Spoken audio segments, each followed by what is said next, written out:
नमस्कार प्रिय विद्यार्थियों, आप सभी का तोदी कॉलेज के YouTube चैनल पर स्वागत है। आइए आज अपन जो चर्चा करेंगे आप लोगों का सॉलिड स्टेट जो है उसमें आप लोगों का जो अंतिम क्लास जो थी उसमें मैंने आपको बताया था क्रिस्टल सिस्टम के बारे में। और क्रिस्टल सिस्टम में मैंने आपको जो बातें बताई थी उसको अपन लोग बार बार बोर्ड पे अब अपन लोग नहीं लिखेंगे, क्योंकि 2 क्लासों में अपन लोगों ने उस चीज को देख लिया है। अब जो काम जो रहा है वो रहा आप लोगों का होमवर्क गृह कार्य के रूप में जो चीजें हैं, क्योंकि मैंने सब चीजों को आप लोगों के सामने क्लियर कर दिया है। अब आप लोगों को जो चीजें क्लियर हुई हैं, जो अपन लोगों ने एक चार्ट को आप लोगों ने समझा था, उस चार्ट के द्वारा आप लोगों को एक एक सिस्टम के लिए अगर अपन आगे की बात करें तो किस तरीके से आप लोगों को इनको सोल्व करना होता है। तो देखिए, आप लोगों से मैंने बात की थी आपकी जो सिस्टम है CTOR HMT, क्लियर है, इसकी अपन लोगों ने चर्चा की थी। अब एग्जाम में क्वेश्चन किस तरीके से पूछा जा सकता है, तो पहली चीज तो वो आप लोगों से ऐसे पूछ ले कि क्रिस्टल समुदाय को समझाइए, तो उसमें आप लोगों का उत्तर आप लोग कैसे दोगे। आप लोग उसमें लिखोगे कि विभिन्न क्रिस्टलों को जब इनके अंतराफलक की कोण के मान तथा भुजा की लंबाई के मान के आधार पर वर्गीकृत किया गया तो हमें जो क्रिस्टल मिले वो 7 प्रकार की कक्षाएं हमें मिली, जिन्हें क्रिस्टल समुदाय कहा जाता है, जो कि निम्नानुसार है। फिर आप लोग जो पूरा चार्ट है, सबसे पहले क्रम संख्या, उसके बाद में आपका क्रिस्टल क्लास, उसके बाद में भुजा की लंबाई, उसके बाद में आप लोगों का कोण का मान, उसके बाद में उसमें कौन कौन सी जो है यूनिट सेल एग्जिस्ट करती है, कहने का मतलब ब्रेविस लेटिस। और एक चीज जो मैंने आपको होमवर्क के लिए दिया था उनके एक एक एग्जाम्पल वो आपको करने थे। उसके बाद में जो पूरा चार्ट अगर बन जाए तो उसके बाद में मैंने आप लोगों को 3-4 स्टेटमेंट लिखवाए थे। एक तो मैंने ये लिखवाया था कि सबसे जो है आप चारों के चारों यूनिट सेल किस में एग्जिस्ट करेगी, तो उसका जो आंसर आया था वो आया था ऑर्थोरोम्बिक। आप लोग देखिएगा, आपने जो नोट्स बनाए हैं उसमें मैंने लिखवाया orthorhombic. Total Chowk the Brevis जालक है वो पॉसिबल है, एक ये लिखवाया था। एक सबसे ज्यादा सममिति वाली क्लास है वो क्यूबिक क्लास है वो, और एक सबसे कम सममिति वाली क्लास यानी कि सबसे ज्यादा असममित क्लास वो कौन सी थी आप लोगों की, सबसे लास्ट में जो है ट्राइक्लाइनिक क्लास, त्रिंताक्ष समुदाय। क्लियर है, ऐसे आपको आंसर करने हैं। मतलब सबसे पहले जो परिभाषा वो, उसके बाद में 7 जो आपको सिस्टम जिस मैनर में मैंने बताए वो, उसके बाद में 4 स्टेटमेंट। आप लोगों का 3.5 नंबर का जो क्वेश्चन है वो कंप्लीटली आप लोगों का आराम से उसमें क्लियर हो जाएगा।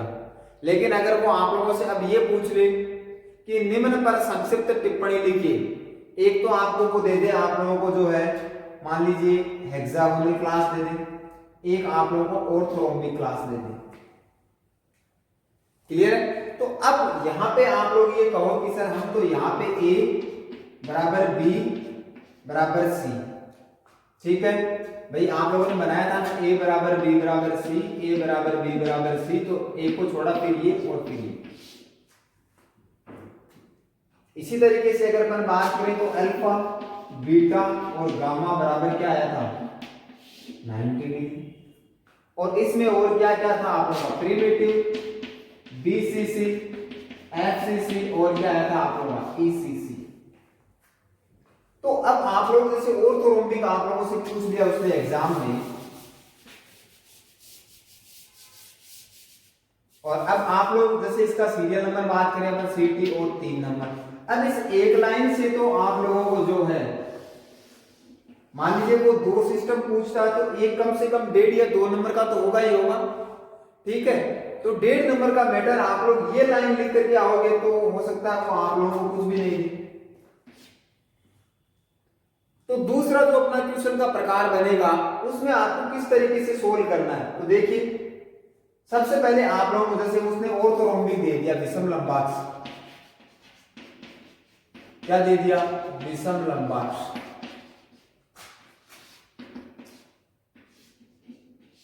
क्लियर है, तो इस चीज को देख करके आप लोग हर एक चीज से आप लोग स्टेटमेंट बना सकते हो। सबसे पहले तो आप लोग ऑर्थोरोम्बिक में क्या कह सकते हो, पहली लाइन क्या बन जाएगी, विषम लंबाक्ष ऐसा क्रिस्टल होता है जिसमें तीनों भुजाओं की लंबाई समान नहीं होती है। अर्थात आप लोग लिखोगे A not equal to B and not equal to C, एक स्टेटमेंट। दूसरा स्टेटमेंट आप लोग क्या बना सकते हो, इंटरफेशियल एंगल से। विषम लंबाक्ष ऐसा समुदाय होता है जिसमें तीनों कोणों का मान समान रूप से 90 डिग्री प्राप्त होता है। अर्थात अगला स्टेटमेंट बन जाएगा अल्फा बराबर बीटा बराबर gamma is equal to 90 degree. फिर आप लोग क्या लिख सकते हो, विषम लंबाक्ष क्रिस्टल एक ऐसा क्रिस्टल होता है जिसमें चारों प्रकार की यूनिट सेल जैसे BCC, FCC, ECC and SCC यानी कि प्रिमिटिव टाइप यूनिट सेल, आद्य कोशिका, फलक केंद्रित कोशिका, काय केंद्रित कोशिका, अंतः केंद्रित एकक कोशिका, चारों की चारों उपस्थित होती है। उसके बाद में आप लोग इसका क्या लिखोगे, एग्जाम्पल। लेकिन एग्जाम्पल से पहले आप लोगों को क्या बनाना होगा, अब आएगा आप लोगों का होमवर्क। आप लोगों के पास में चाहे 12th क्लास की बुक हो, भाई आप लोगों ने अभी 12th क्लास को क्लियर किया है तो 12th क्लास की जो बुक है या आप लोगों ने कॉलेज से बुक अगर इश्यू करवा ली है तो उसमें आप लोगों को जो ये 7 के 7 सिस्टम है ना, सबके आप लोगों की उस किताब में क्या दिए गए हैं, डायग्राम दिए गए हैं। तो आप लोगों को अब यही काम करना है कि न केवल विषम लंबाक्ष को बल्कि आप लोगों के जो टोटल 7 सिस्टम है उनमें यही मैंने अप्लाई करना है। पहले तो मैंने चार्ट बनवा दिया, अब चार्ट की सहायता से सबसे पहले आप लोग हेडिंग डालोगे घनीय एकक, घनीय समुदाय। फिर आप लोग उसमें एक एक में लिखोगे ऐसा समुदाय जिसमें तीनों भुजाओं की लंबाई क्या होती है, समान, अर्थात ए बराबर बी बराबर सी। फिर अगला ऐसा समुदाय जिसमें तीनों कोणों का मान समान रूप से 90 डिग्री प्राप्त होता है, अर्थात अल्फा बराबर बीटा बराबर गामा बराबर क्या 90 डिग्री। फिर आप लोग इसमें क्या लिखोगे, ऐसा क्लास जिसमें प्रिमिटिव टाइप, बीसीसी और एफसीसी तीनों एकक कोशिकाएं पाई जाती हैं। उसके बाद में बनाओगे उसका डायग्राम इस तरीके से,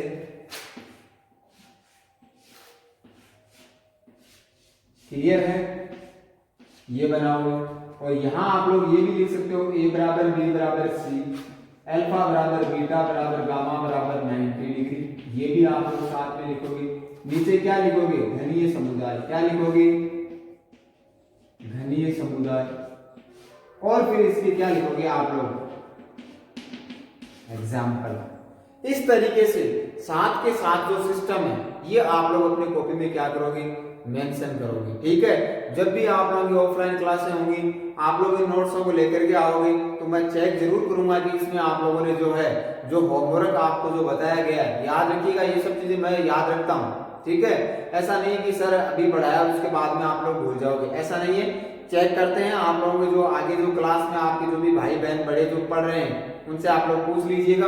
ये चीजें मैं नोट करवाता हूँ आप लोगों को, हर बार ऑफलाइन क्लास होती है तब भी ये होमवर्क दिया जाता है, और अभी आप लोगों का यूट्यूब पे जो क्लास है उसमें भी मैं ये आपको क्या दे रहा हूँ, होमवर्क दे रहा हूँ। तो चीजें समझा सब आपको समझा दिया, अब आप लोगों को जो है ये होमवर्क करना है। तो मेरे हिसाब से आपका जो क्रिस्टल समुदाय वो टॉपिक भी क्या होता है, आपका कंप्लीट होता है। तो सबसे पहले क्रिस्टल ये एम है, क्रिस्टल ये ठोसों का वर्गीकरण, फिर ठोसों का प्रकार, फिर एकक कोशिका उसके प्रकार, उसके बाद में क्रिस्टल समुदाय उसके प्रकार। और अब अपन लोग पढ़ेंगे आपका सबसे अंतिम जो स्टेटमेंट, जो 2 स्टेटमेंट थे।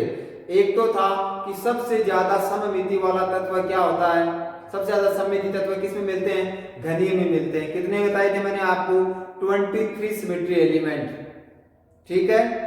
और आपको सबसे असममित कौन सा बताया था, ट्राइक्लाइनिक क्रिस्टल, जिसमें एक भी सिमेट्री नहीं पाई जाती है। हो सकता है मैंने आपको स्टेटमेंट वहां पे नोट नहीं करवाए, तो अब मैं जल्दी से बोल रहा हूं, आप लोग सुन करके इनको बाद में लिख लीजिएगा, अभी नहीं, साथ साथ में। एक तो आपको क्या लिखना था, विषम लंबाक्ष एक ऐसा क्रिस्टल समुदाय होता है जिसमें चारों एकक कोशिकाएं पाई जाती है, जैसे P primitive type, BCC, FCC और ECC, नोट कर लेना बाद में।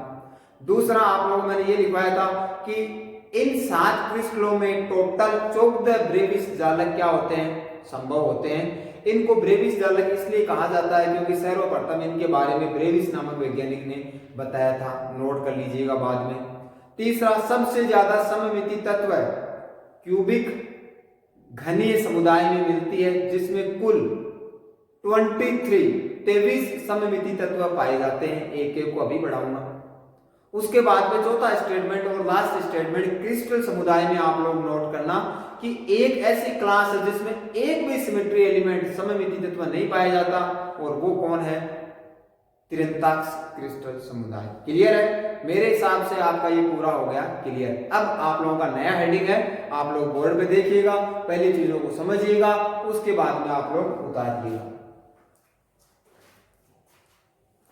साथ साथ में आप लोग मत उतारें, क्योंकि अपना पढ़ने का जो तरीका है वो यही है। सबसे पहले अपन चीजों को समझते हैं, उसके बाद में अपन लोग जो चीजें हैं उनको लिखते हैं। कई जगह अपने को स्क्रीनशॉट भी लेना पड़ता है, कई जगह वीडियो को यूज करके भी लिखना पड़ता है।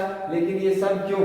इसलिए कि अपना टाइम कम से कम जाए, है ना, व्यर्थ टाइम नहीं जाए। जो भी अपन जितनी भी क्लास होती है उसमें अपना जो ज्यादातर समय है वो अपन चीजों को समझने में, उनको लिखने में, यानी केमिस्ट्री के साथ जाए। ठीक है, अब देखिए अपन बात करते हैं सिमेट्री एलिमेंट, सममिति तत्व।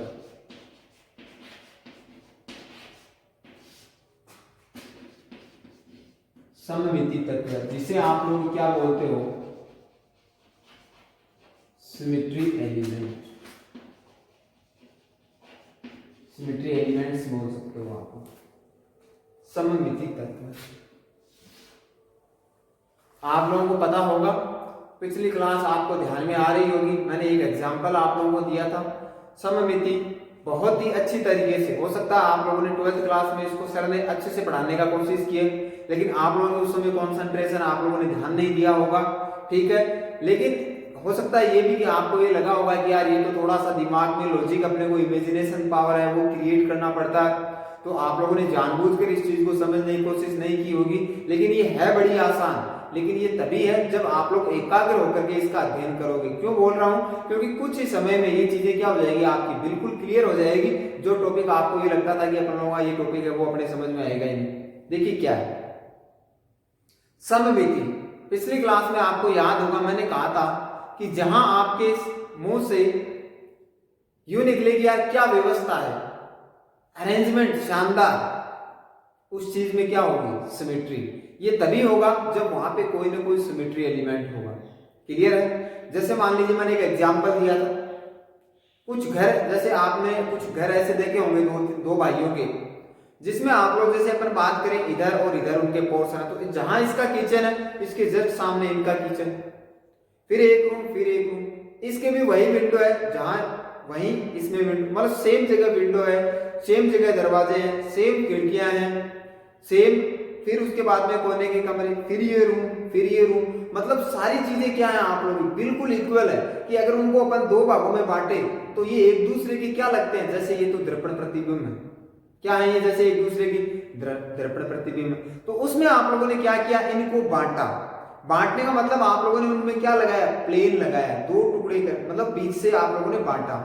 इसी तरीके से आप लोगों, जैसे मैं ये कहूं कि आप लोगों का एक मॉलिक्यूल होता है BF3 मॉलिक्यूल। कौन सा मॉलिक्यूल होता है? BF3 molecule.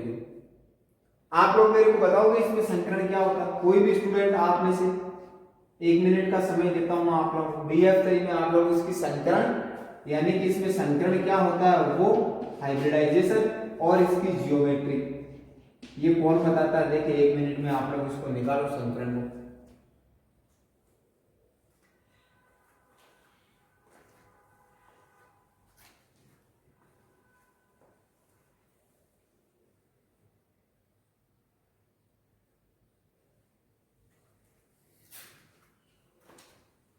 तो देखिएगा BF3 में अगर अपन बात करें तो संकरण क्या होता है आप लोगों का? sp2। कौन सा होता है? sp2।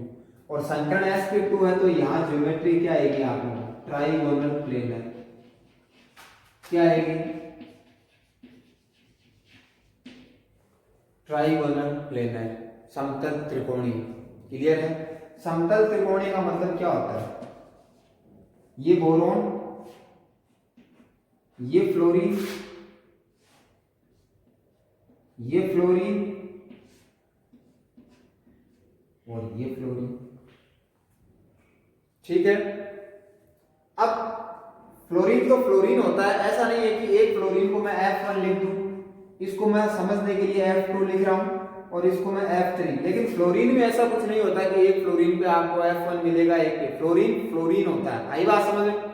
तो यहां देखिए ये फ्लोरीन और ये फ्लोरीन, तीनों एटम क्या होते हैं? सेम होते हैं, ठीक है ना। अभी तो केवल समझने के लिए मैं बता रहा हूं कि इसको मैं F1 से इंडिकेट कर रहा हूं, इसको F2 से F3, लेकिन रियल में फ्लोरीन फ्लोरीन होता है ना, तो उसमें कोई अलग उसका कलर अलग होता है, ना उसकी गंध अलग आती है, ठीक है, ना उस पे कोई सिंबल अलग होता है, फ्लोरीन फ्लोरीन होता है। फिर ये फ्लोरीन हो, ये फ्लोरीन हो, ये फ्लोरीन, कोई फर्क नहीं पड़ता, तीनों ही क्या होते हैं? सेम ही होते हैं। इसके बीच का जो बॉन्ड एंगल है वो कितना है? 120 डिग्री। अब देखिए, अगर इस फ्लोरीन को यूं आप लोग यूं समझिए कि आप लोग जिस कमरे में बैठ करके पढ़ाई कर रहे हो, उसमें जो आप लोगों का जो पंखा लगा हुआ है, उस पंखे में भी अमूमन क्या है? 3 ताड़ियां होती हैं। और आप लोगों का मान लीजिए अभी आप लोग पढ़ाई कर रहे हो और मान लीजिए लाइट गई हुई है, ठीक है, जिसकी कौन सी ताड़ी कहां पे? ये मानिए कि पंखे में जो ताड़ियां जो लगी हुई है उनमें किसी प्रकार का कोई स्क्रैच नहीं है, तीनों का कलर भी सेम है, सेम ही होगा बाय डिफॉल्ट। अगर किसी में कुछ ऐसी है तो उसको आप लोग इग्नोर करें, ठीक है। तो मान लीजिए अभी लाइट गई हुई, तो कौन सी ताड़ी कहां पे है? अपन लोगों ने देखा कि ये इस साइड में है, ये पंखुड़ी इस साइड में है। फिर तुरंत लाइट आती है, लाइट के बाद में लाइट फिर चली जाए और आप लोगों से पूछे कि कौन सी पंखुड़ी, क्या ये पंखुड़ी इस दिशा में थी या कौन सी, तीनों में से इस दिशा में कौन सी थी? तो आप लोग क्या बोलोगे कि तीनों पंखुड़ियां जो हैं उन तीनों का कलर सेम है, कोई उस पे सिंबल भी नहीं बना हुआ अलग का, कोई स्क्रैच भी नहीं है, अलग कलर भी नहीं है। तो हम कैसे बताएं कि कौन सी पंखुड़ी यहां थी? हो सकता है पहले वाली यहां आ जाए या दूसरे वाली या तीसरे वाली, हम तो इसमें विभेद नहीं कर सकते। वी कैन नॉट डिफरेंशिएट, हम इसको सेपरेट नहीं कर सकते। That is symmetry. ये चीज क्या आप लोगों का? सिमेट्री, कि घुमा भी दिया और पता भी नहीं चला। तो घुमाने पे जो चीज मिलेगी उसको आप लोग क्या बोलोगे? Axis of symmetry. पहले आप लोगों ने दो घरों का एग्जांपल दिया था, बिल्कुल सेम, उसको बाइसेक्ट किया था, दैट इज प्लेन, वो क्या है? तल। अब अगर आप लोग किसी चीज को घुमा रहे हो तो वो चीज क्या है? एक्सेस, एक्स है, उसको आप लोग कौन सी सममिति बोलोगे? जहां घुमाने पे सेम चीजें मिलती हैं वो चीज क्या होती है? Axis of symmetry. जहां प्लेन लगाने से सेम चीजें मिलती हैं वो होती है प्लेन ऑफ सिमेट्री। और आपको एक सिमेट्री और अगर अपन बात करें तो तीसरी, अभी मैं समझा रहा हूं, ये क्लास है वो बेस है। इस क्लास को आप लोग ध्यान से सुनिए, अगली क्लास में सब बेटर लिखवाने का ही है, लेकिन वो लिखोगे आप लोग तो आप लोगों ने अगर पहली क्लास को समझ रखा है, यानी इस क्लास को समझ रखा है, तो पढ़ने में मजा आएगा। बाकी कितना भी अच्छा लिखवा दिया जाए, इस क्लास में अगर आप लोगों ने कंसंट्रेशन नहीं रखी तो अगली क्लास का कोई औचित्य भी नहीं है। क्लियर है? तो देखिए, अब देखिए एक चीज तो ये होगी। अब अगर मैं आप लोगों से कहूं, जैसे मान लीजिए मैं आप लोगों को कहता हूं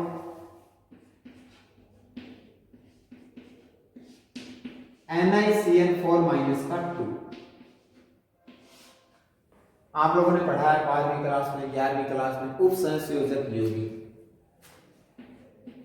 उसमें आप लोगों का जो संकरण है वो होता है DsP2।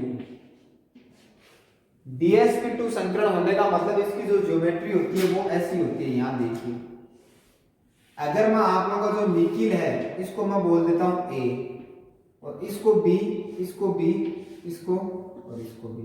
निकिल बोलो तो निकिल बोल दो, कोई दिक्कत नहीं है, लेकिन मैं आप लोगों का जो है आराम से ये चीजें क्या थोड़ी जल्दी अपनी क्लियर हो जाए। अब देखिए, इसके सेंटर पॉइंट से अगर मैं इधर जाऊंगा और इतनी दूरी मैं इधर तय करूंगा तो मेरे को दोनों तरफ क्या मिल रहा है? B। इधर जाऊंगा, हो सकता है ये आप लोगों का सेम भी हो सकता है, Cn की जगह दो जगह तो मैंने क्या ले लिया? Cn ले लिया, और 2 मैं अमोनिया भी ले लूं मान लीजिए, तो यहाँ क्या हो जाएगा? 0। ठीक है, तो मान लीजिए मैं अमोनिया भी ले लूं, मान लीजिए यहाँ अमोनिया को मैं C से रिप्रेजेंट कर देता हूँ, तो यहाँ इतनी दूरी पे C मिलेगा, तो इतनी दूरी पे यहाँ क्या मिलेगा? C। यहाँ इतनी दूरी पे कुछ नहीं मिलेगा तो यहाँ पर भी कुछ नहीं मिलेगा, यहाँ पर भी कुछ नहीं मिलेगा तो यहाँ पर भी कुछ नहीं मिलेगा। फिर आप लोग किधर भी चले जाइए, ये लीजिए, आप लोग जो है ये लीजिए, ये लीजिए। कहने का मतलब, अगर कोई ऐसा सिस्टम, कुछ भी हो सकता है, जिसके सेंटर से बिल्कुल विपरीत दिशा में समान दूरी तय करने पर समान वातावरण मिलता है, तो इस चीज को अपन बोलते हैं सममिति। और कौन सी सममिति? केंद्र सममिति, सेंटर ऑफ सिमेट्री। क्या बोलते हैं? Centre of symmetry. हो सकता है ये मिले भी और ये हो सकता है ना भी मिले। कैसे? जैसे मान लीजिए मैं आप लोगों का यहाँ पे, जैसे आप लोगों ने पढ़ रखा है, एक बार जो है Ni, इसकी जगह मैं ले लेता हूँ आयोडीन, एक बार Cl, एक बार Br और एक बार है, और ये आपका -2। ये तो टेट्राहाइड्रल ज्योमेट्री बनेगा। तो इसका एग्जांपल तो अपन लोग नहीं देंगे क्योंकि ये DsP2 बनाता है। इसका कारण आप लोग संशोधन में पढ़ते हो। कहने का मतलब यहां मैं B कर देता हूं, यहां मैं D कर देता हूं, और यहां मैंने रखा है क्या? C। तो देखिए यहां से यहां जाऊंगा तो B मिलेगा, उतनी दूरी पे B मिलेगा, लेकिन यहां तो D मिल रहा है और यहां क्या मिल रहा है? C मिल रहा है। इसका मतलब अब यहां पे सेंटर ऑफ सिमेट्री एग्जिस्ट नहीं कर सकती। तो किसी भी सिस्टम में अगर ऐसा बिंदु आपको मिलता है जिसके विपरीत दिशाओं में जाने पर समान दूरी पर समान वातावरण मिलता है, तो इस चीज को अपन लोग क्या बोलते हैं? Centre of symmetry. और इसकी अधिकतम से अधिकतम संख्या कितनी हो सकती है? 1 हो सकती है, और नहीं हो तो बिल्कुल नहीं हो सकती। आप लोगों के लिए एक क्वेश्चन रहेगा कि आप लोग मेरे को कोई भी ऐसी चीज खोज करके बताइएगा जहां पे 2 सेंटर ऑफ सिमेट्री एग्जिस्ट करती है। ठीक है, आप लोग कमेंट में लिख दीजिएगा। मैं जो टेक्निकल टीम है यहाँ से जो वीडियो प्रोसीड करते हैं उनको मैं बोल दूंगा कि भाई बीएससी फर्स्ट ईयर का इस क्लास का कोई कमेंट आए तो आप लोग मेरे को उस चीज के बारे में बताएं। आप लोगों के लिए क्वेश्चन ये रहेगा कि आपके दिमाग में ये आता है कि नहीं यार किसी भी चीज का सेंटर एक कैसे हो सकता है, 2 भी हो सकते हैं, तो वो चीज आप लोग मेरे को ये बताइएगा कि जहां आप लोगों को 2 सेंटर ऑफ सिमेट्री मिलती हो, यानी कि सेम बिंदु से अपोजिट डायरेक्शन में जाने पर सेम एनवायरनमेंट अगर मिलता है तो उस चीज को अपन सेंटर ऑफ सिमेट्री कहते हैं। और मैक्सिमम एंड मैक्सिमम केवल एक सेंटर ऑफ सिमेट्री एग्जिस्ट कर सकती है, और मिनिमम की कहें तो हो भी सकती है और नहीं भी हो सकती। आई बात समझ में? ये अपन लोगों ने आज बात की कि अगर चीजों को आप लोग बाइसेक्ट करते हो तो प्लेन ऑफ सिमेट्री, अगर रोटेट करते हो तो क्या है? एक्सिस ऑफ सिमेट्री, और अगर सेंटर उसमें निकाल देते हो तो वो चीज क्या होती है आप लोगों का? Centre of symmetry. क्लियर है? सममिति। तो सममिति आप लोगों ने ये शब्द आप लोगों ने भी लिख लिया होगा, है ना? सॉलिड स्टेट में आप लोग घड़ी डाल लीजिए सममिति एवं सममिति तत्व, सिमेट्री एंड सिमेट्री एलिमेंट। उसके बाद में आगे की बात करते हैं।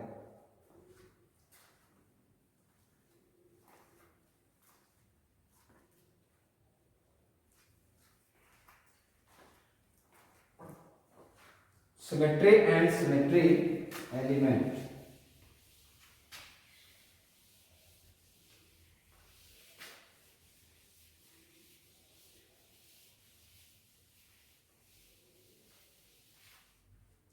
हेडिंग है आप लोगों की सिमेट्री एंड सिमेट्री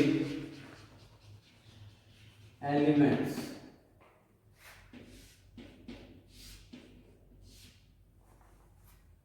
ठीक है, लिख लीजिए आप लोग। किसी ठोस में अथवा निकाय में, कुछ भी हो सकता है, किसी ठोस में अथवा निकाय में घटक कणों की सुव्यवस्थित अवस्था, सुव्यवस्थित विन्यास ही सममिति होता है। किसी ठोस में अथवा निकाय में घटक कणों की सुव्यवस्थित व्यवस्था अथवा विन्यास ही सममिति होता है। क्लियर है?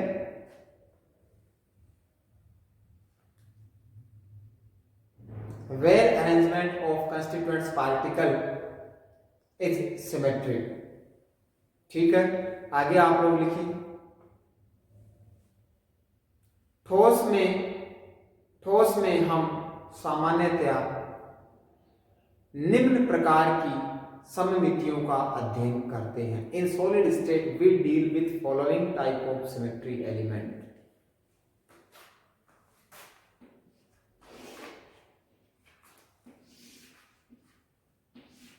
सबसे पहले आप लोगों को लिखना है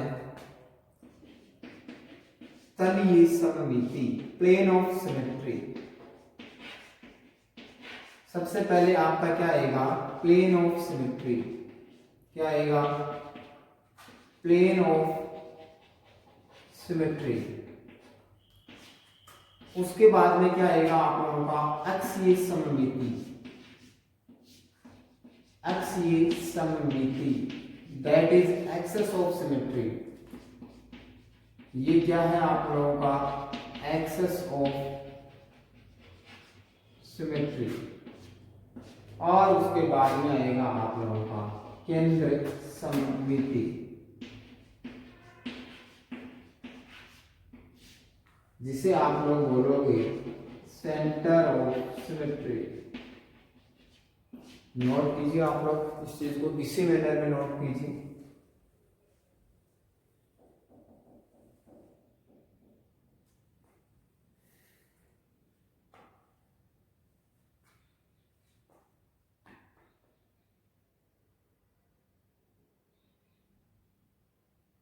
ठीक है, आप लोग चलते चलते इन चीजों को यूज करके भी आप लोग लिख सकते हो। तो आज की क्लास में अपन इतनी ही बात करेंगे। ठीक है, अगली क्लास में आप लोग आने से पहले इन चीजों का एक बार रिवीजन जरूर करें। फिर अपन बात करेंगे अगली क्लास में जो सिमेट्री है, 2 क्लास आएंगी आप लोगों की जिसमें सिमेट्री खत्म हो जाएगी। एग्जाम में भी क्वेश्चन बनता है और बड़ा ही आसान सा ये आपका क्वेश्चन बनता है। अपन क्वेश्चन की बात करें तो अपन 5वें क्वेश्चन की बात कर रहे हैं, यूनिट की बात करें तो अपन सॉलिड स्टेट को डिस्कस कर रहे हैं। ठीक है, अगली क्लास में अपन मिलेंगे, तब तक के लिए आप सभी विद्यार्थियों का धन्यवाद।